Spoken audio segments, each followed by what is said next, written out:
Kalau puasa kita gadaikan untuk mendapatkan satu ilmu, satu kesaktian ibaratnya, itu apa?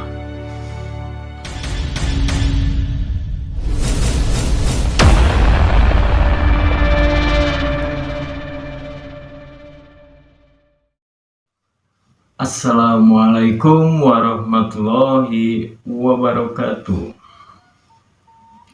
Sampurasun kasadayana. Mudah-mudahan kita semua diberikan kesehatan, kelancaran, dan apa yang kita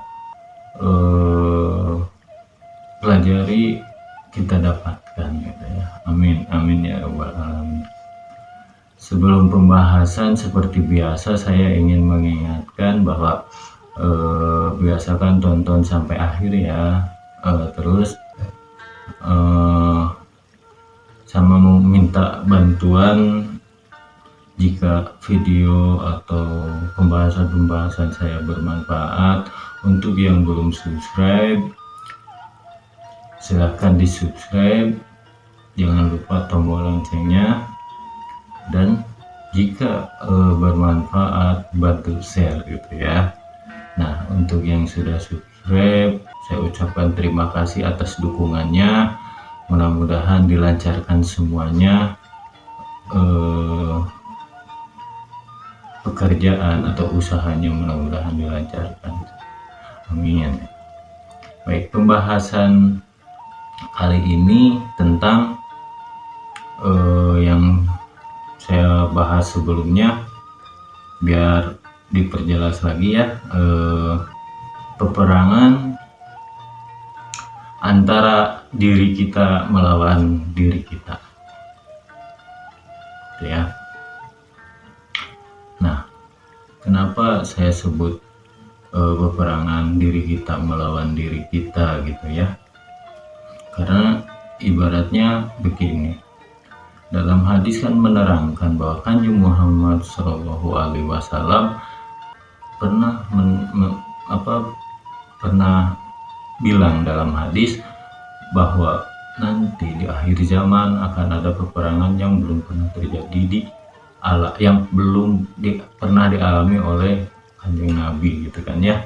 Nah, sebenarnya peperangan antara diri kita melawan diri kita itu awal mulanya gitu. Jadi bibitnya peperangan itu dari diri kita sendiri gitu ya, bibitnya gitu. Jadi kenapa saya bilang itu bibitnya gitu kan? Nah, kalau saya cerita gak apa-apa panjang ya, yang penting jelas gitu ya, biar bisa difahami ya. Jadi begini, saya bercerita tentang banyak anak yang menjadi bapak. Nah, itu masa remaja mereka sedang dalam penyerangan yang dibilang batu satamtung itu. Nah, mereka penyerangan gitu. Agar apa gitu kan? Karena anak-anak ibaratnya yang udah ketitisan itu kan udah ditandai ya. Untuk apa mereka menyerang itu? Karena di video sebelumnya saya menjelaskan tentang bahwa anak-anak itu udah mendapatkan tanda atau ciri mereka tuh dihasut gitu ya, agar mereka menguasai bukan menguasai, lebih ke egonya gitu ya, lebih menuruti egonya gitu. Nah, akhirnya di situ banyak anak-anak yang mengikuti egonya, jadi bandel atau ibaratnya bisa ada yang brutal gitu kan, ada yang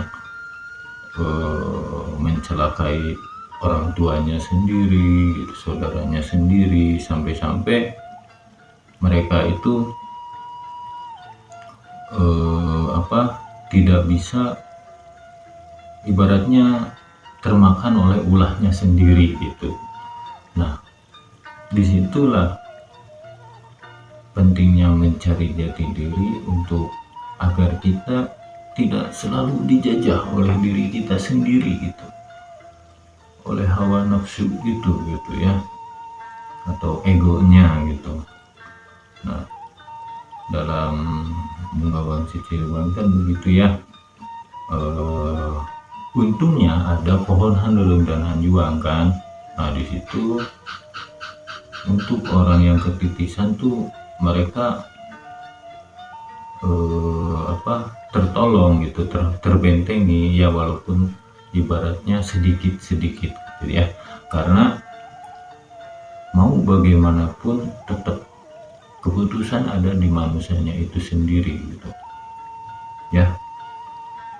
Kalau manusianya ingin berubah, secepatnya berubah gitu. Kalau ingin memperbaiki ibaratnya diri kita sendiri gitu ya. Nah, di situ mulailah peperangan gitu, setelah melawan ibaratnya mencari jati diri gitu ya, agar apa gitu, agar bisa menguasai atau mengunci atau mengurung ibaratnya hawa nafsunya gitu, agar bisa menahan gitu ya, mengontrol lah ibaratnya gitu ya, lebih terkontrol gitu. Nah, disitulah mulainya peperangan antara diri kita melawan diri kita gitu, karena peperangan melawan diri sendiri kan sebenarnya lebih sulit gitu ya. Sulitnya apa gitu, nah kita butuh seseorang gitu, ibaratnya yang saya bilang guru gitu kan ya. Nah, butuh seseorang untuk pencerahan gimana, nah itu mulainya gitu. Jadi intinya peperangan diri kita itu harus ibaratnya hawa nafsu kita harus kita lawan gitu ya. Kenapa ada istilah yang di barat cari ki santang gitu kan. Nah, itu kan filosofi kalau menurut saya ya tentang Islam gitu kan, karena beliau beliau bertemu Sayyidina Ali bin Abi Thalib. Nah, di situ beliau jadi berguru.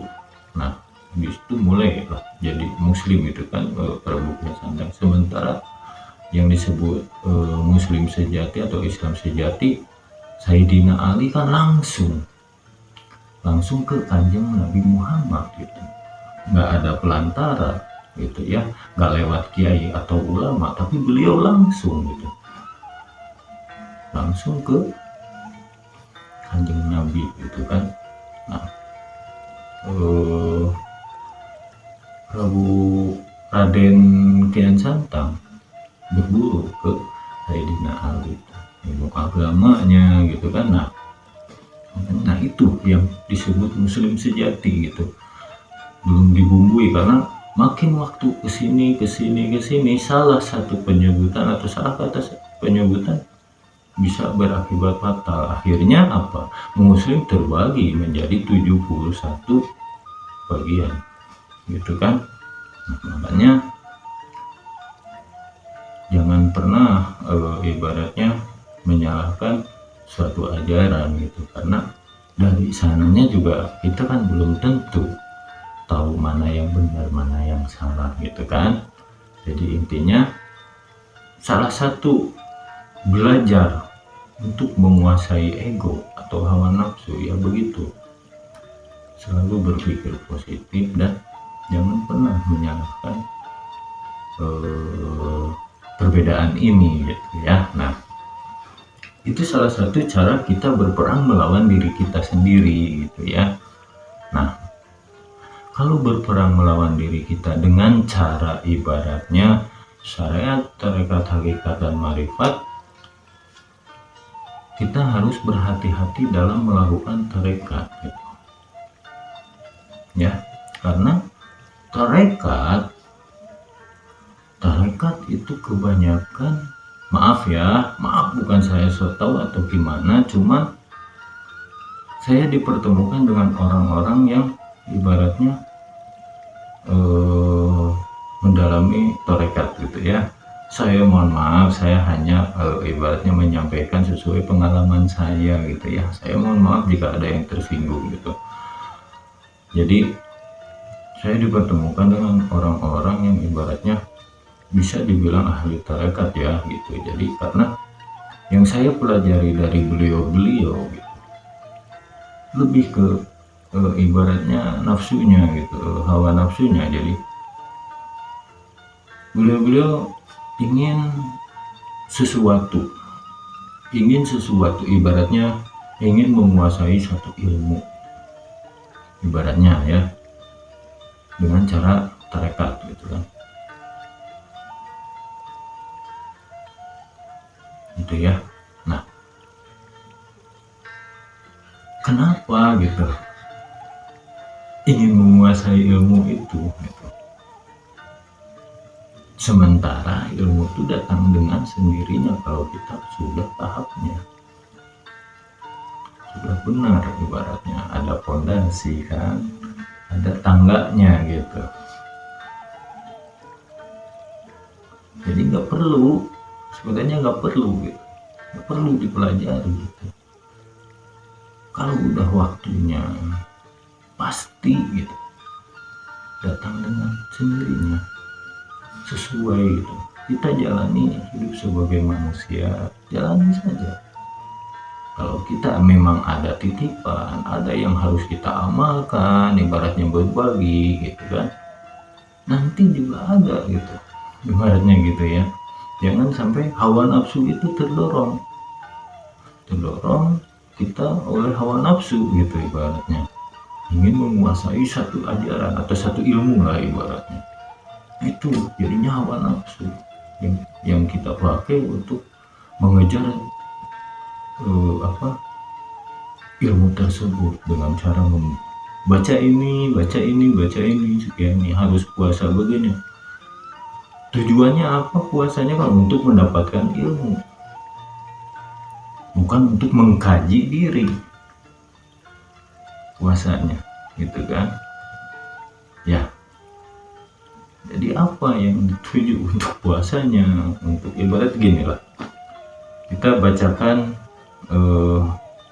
istighfar, misalkan bacakan istighfar nggak perlu dihitung, sebanyak mungkin gitu kan. Sehabis istighfar kamu mandi ibaratnya, terus kamu puasa muti itu kan ibaratnya nih. Ini kan tirakat ya, tirakat kan aturannya. Nah, karena ingin menguasai ilmu itu, beliau kerjakan gitu. Nah, kalau menurut saya yang seperti itu mereka mengejar hawa nafsu gitu, menuruti hawa nafsu gitu. Itu hati-hatinya di situ. Karena kalau belajar sesuatu tetap kan atas izinnya gitu. Makanya ada pemuda berjanggut itu yang selalu mengingatkan gitu, yang selalu mengingatkan di hati kita. Kenapa perang melawan diri sendiri gitu kan.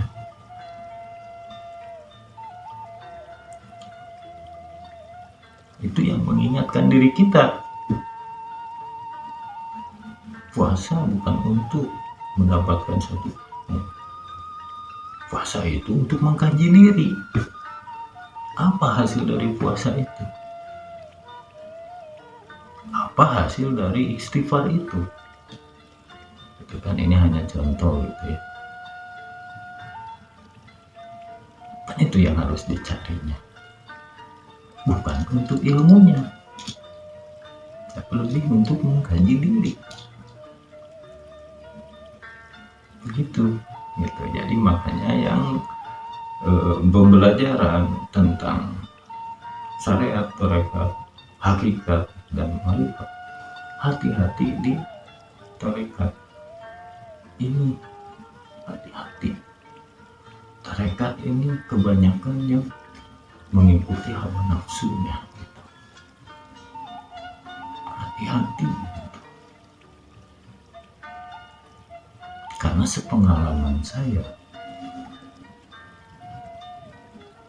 kalau sesuatu itu kalau udah waktunya pasti kita dapatkan. Melalui apa? Ya melalui hidup kita jalani saja, kita seperti manusia biasa gitu, tapi selalu menggunakan akal pikiran, yaitu olah pikir dan olah rasa. Makanya saya bilang 40 hari puasa sama dengan kita mencari ikhlas, ridho, pasrah gitu kan ya, jalani saja gitu. Nah itu sama dengan itu 40 hari puasa, kita nggak perlu puasa kalau kita udah bisa dapat tempat ini. Nah, ibarat kayak gitulah, kalau puasa kita gadaikan untuk mendapatkan satu ilmu, satu kesaktian ibaratnya lah, untuk apa?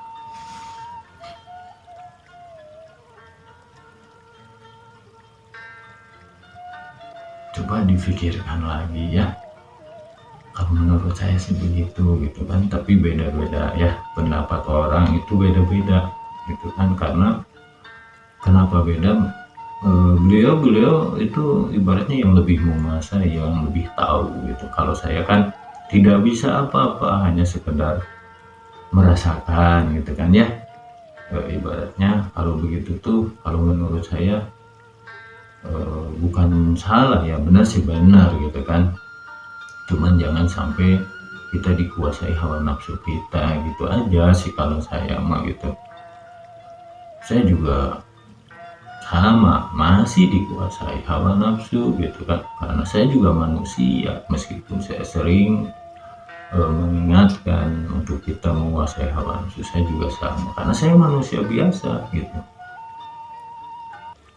Manusia biasa kan tempatnya salah gitu, nggak ada manusia yang sempurna gitu kan, bilangnya kan gitu ya, banyak yang bilang kan begitu, pasti ada kekurangan. Nah kenapa kita harus perang melawan diri kita sendiri? Nah itu jadi yang mempelajari hakikat, nah itu kalau kita bisa memerangi diri sendiri, hakikat itu nanti jauh lebih bermanfaat,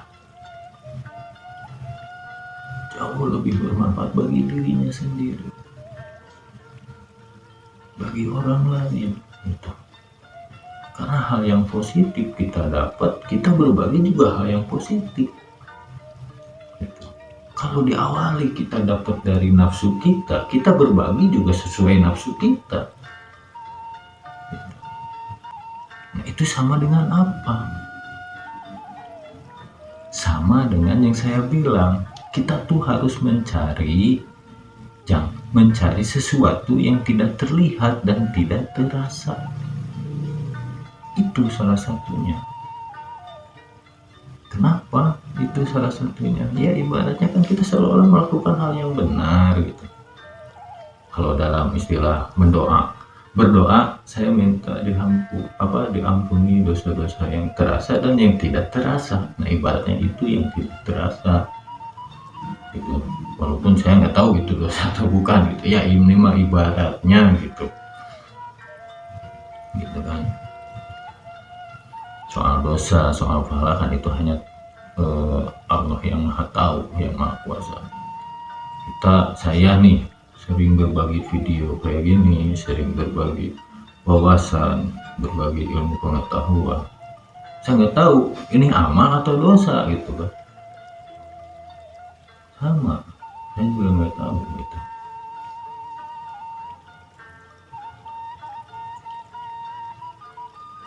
Tapi kalau kita bisa berpikir, olah rasa, yang dibilang saya kenapa bilang ilmu lain ini tidak bisa kelihatan gitu, karena itu pemberian yang maha kuasa, bukan untuk dipertontonkan. itu penyaringnya, filternya itu gitu, dalam diri kita antara ego dan hati yang benar-benar bersih, itu nurani gitu. Itu filternya. Terus kenapa orang itu bisa cerdas kalau yang menerima ilmu laduni? Ya itu kan filter, ada filternya di situ, bisa membedakan mana yang benar mana yang salah gitu kan. Nah, kenapa ada peperangan diri kita melawan diri kita di sini gitu kan. Kalau anak-anak itu, pemuda yang banyak anak yang menjadi bapak itu tidak bisa menguasai yang ilmu laduni itu. Para penghasut itu senantiasa berkuasa di hawa nafsu kita, berkuasa di diri kita, berkuasa atas diri kita gitu. Karena tidak ada filter.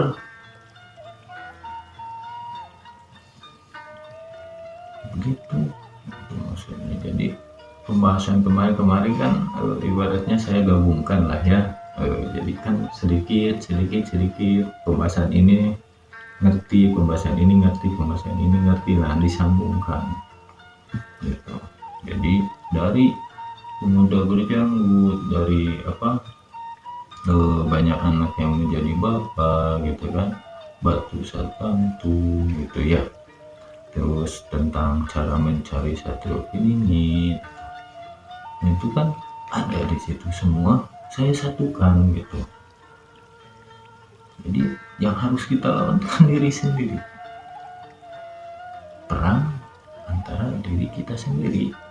Pas kita mau mencari jati diri, mereka tahu mereka itu mau dilawan gitu kan, makanya berbuat sehalus mungkin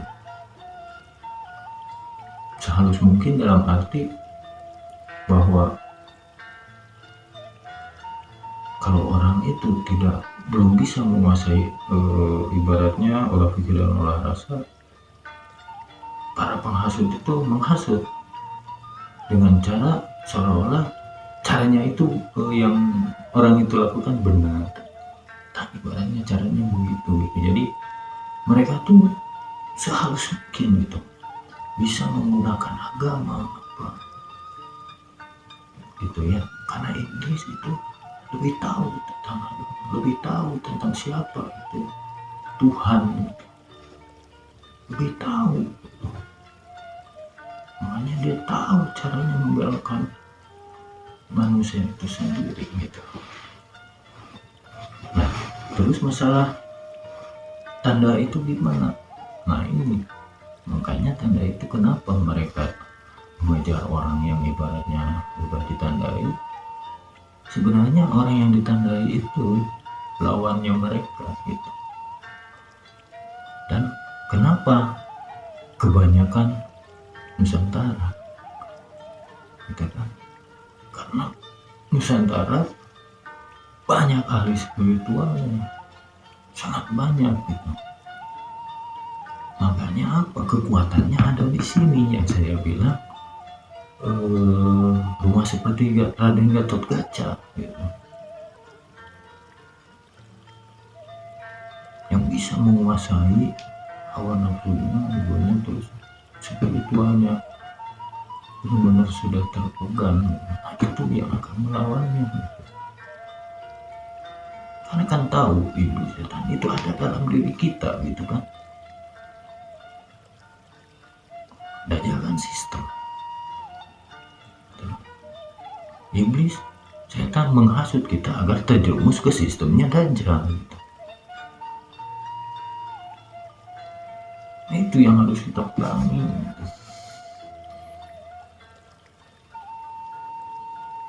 Saya kasih contoh satu ya tentang sistem Dajjal ya. Maaf sekali, maaf jika ada orang-orang yang ibaratnya subscriber atau yang mendengarkan video ini ibaratnya ada hubungannya dengan pekerjaannya gitu. Maaf saya gitu, bukan saya maksud menyinggung atau gimana, mudah-mudahan terbuka gitu ya, mudah-mudahan terbuka pikiran dan hatinya. Saya mohon maaf sudah, saya mohon maaf gitu. Hanya saya berbagi aja gitu ya. Satu contoh tentang sistem Dajjal.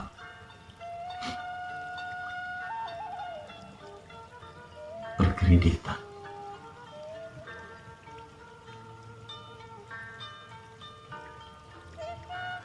Gitu kan. Apa yang dijanjikan perkreditan pas pertama? Butuh dana segala. Punya usaha, butuh dana segala. Gitu ya. Kan seolah-olah kita terbantu. Gitu kan. Tapi kita nggak sadar kalau ibaratnya hasil keringat kita itu untuk mereka, bukan untuk keluarga. Kita sudah tidak dipercaya oleh mereka, hancur kita. Kita nggak punya apa-apa.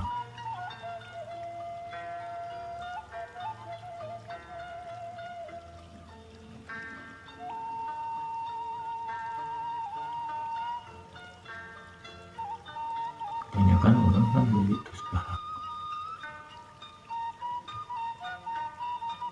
Yang menghasut, kenapa bisa kita terjerumus ke sistem itu? Jadi begini nih, saya kasih contoh lagi. Ibarat perkreditan ya, kita mau kredit satu kendaraan. Kita harus bedakan mana butuh, mana nafsu. Gitu ya. Nih kalau butuh, insya Allah kita kredit, pembayaran juga lancar. Tapi kalau kita pakai hawa nafsu, tidak akan ada lepasnya. Cara membedakannya gimana? Ibaratnya contoh mengkredit motor gitu ya. Kita memaksakan ingin satu kendaraan, ibaratnya yang bisa dilihat orang. Iya kan? Itu salah satu nafsu kita, ego. Agar kita dilihat orang bahwa dia tuh punya kendaraan tersebut gitu. Nah itu kan dia.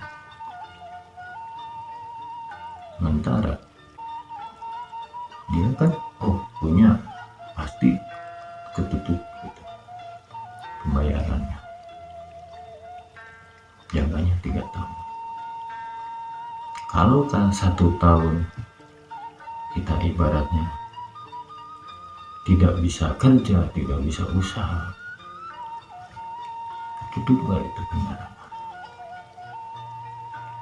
Kalau alam kan, yang namanya manusia kan nggak tahu jalan ke depan itu seperti apa, gitu kan.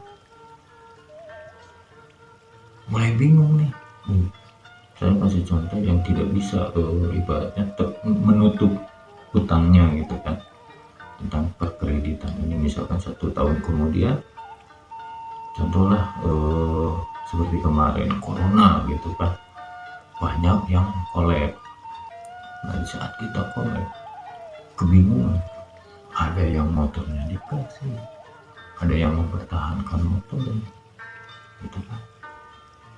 Sementara kewajiban untuk membayar hutang tidak terpenuhi, ada yang gali lubang tutup lubang, akhirnya begitu. Itu orang-orang yang terjebak dengan sistem Dajjal. Lewat apa? Lewat apa? Nafsu kita, ego kita. Makanya apa? Ini harus dikuasai. Saya ngomong seperti itu, maaf sekali gitu. Saya mengalami gitu. Saya dulu punya usaha gitu, punya usaha ya lumayan lah, gede gitu. Tapi sekarang saya tidak punya apa-apa.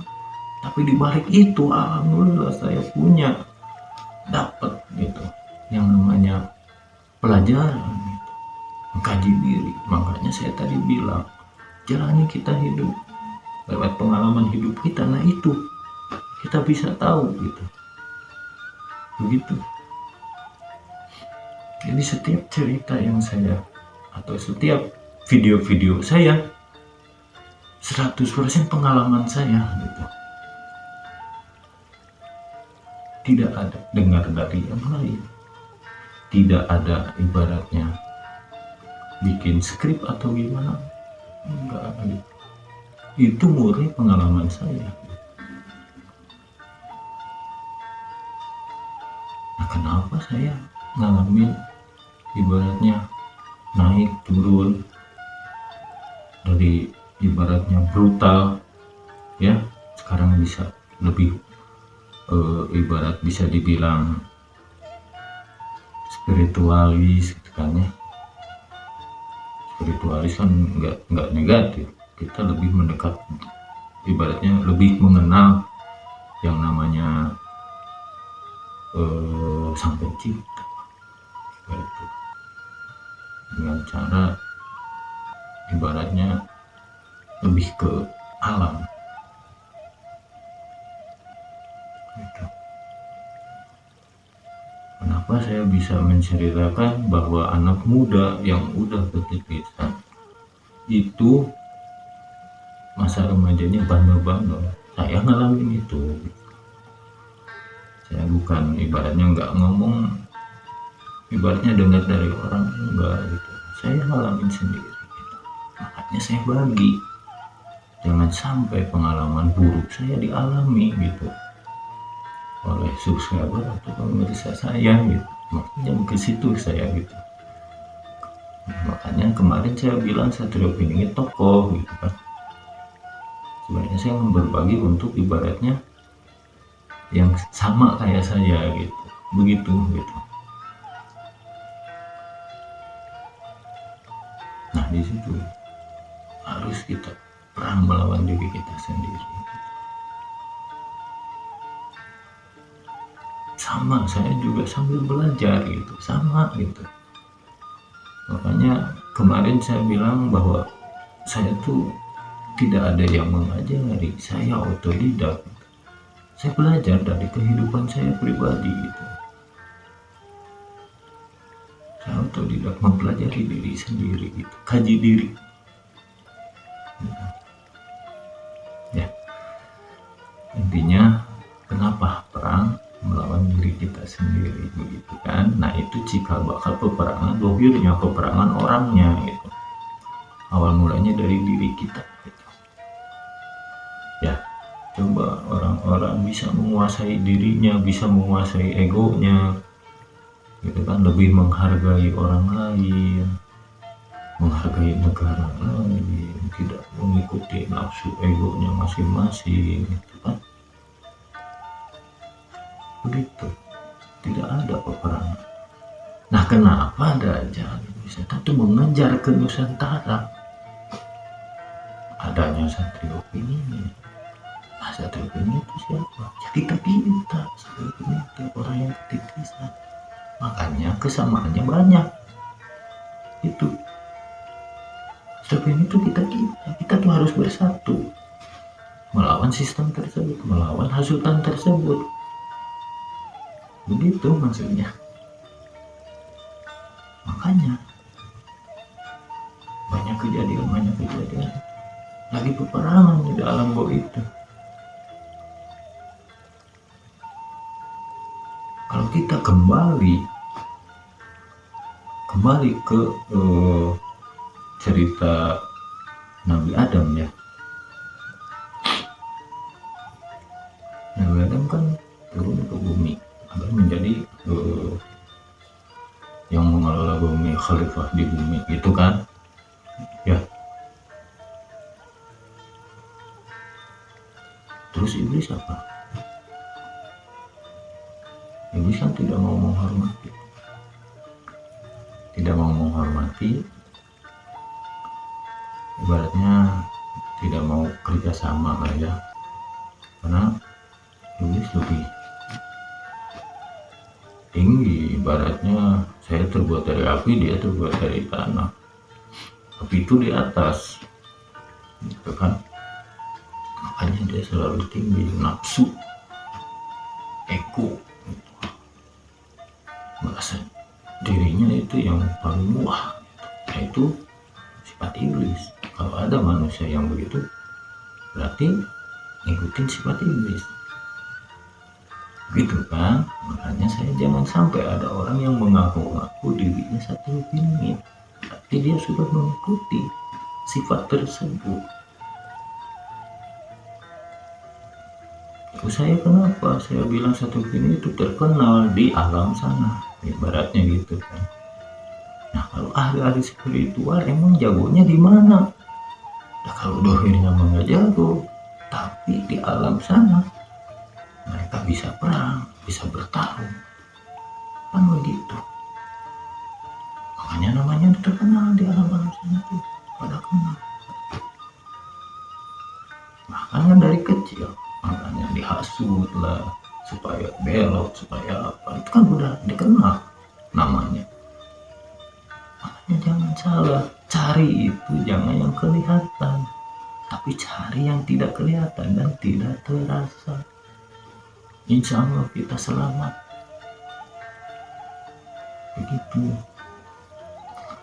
Mudah-mudahan bermanfaat bagi saya. Maaf nih panjang videonya. Jika pemirsa atau teman-teman semua yang ingin bertanya silahkan gitu, atau yang rumahnya dekat-dekat di daerah sini enggak gitu, mau ke sharing bareng gitu. Mudah-mudahan saya bisa menerangkan atau bisa membantu ngasih apa ya, pencerahan lah ibaratnya. Tapi maaf, bukan maksud saya untuk menggurui gitu.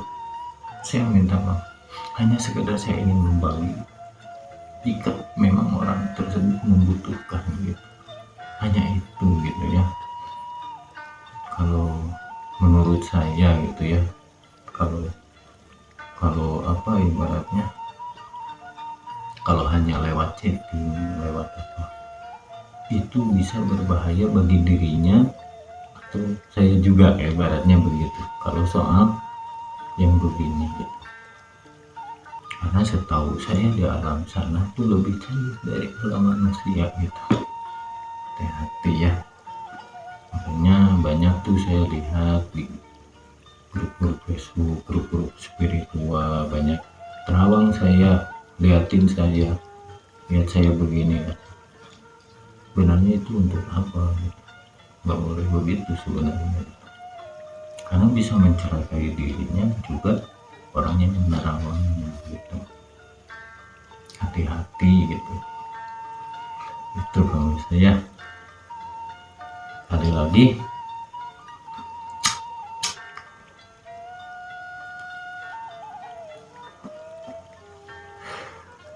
jika ada yang kurang jelas bisa ditanyakan gitu. Mudah-mudahan saya doakan